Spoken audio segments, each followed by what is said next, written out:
Hello guys, samahan niyo akong mag-unboxing ay mag-unplastic pala ng Amazon order ko ng Uncline watch. Ayan, binuksan ko na siya at ang ganda ng packaging niya, yung box niya. Ayan, may Uncline na print at meron din yan sa loob na ayan, parang logo niya. At ayan na nga yung watch. Ang ganda ng color, very light lang yung pagka-gold niya kasi ayaw naman natin ng super goldy-goldy, di ba? Kasi baka magmukha na tayong Donya na hindi naman.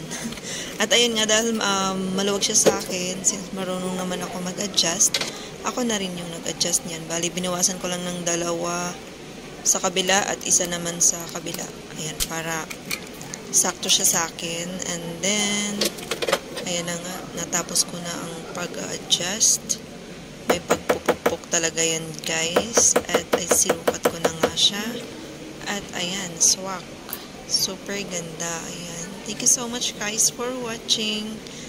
Please like and share my videos. Ayan, sino ka dyan? O, diba?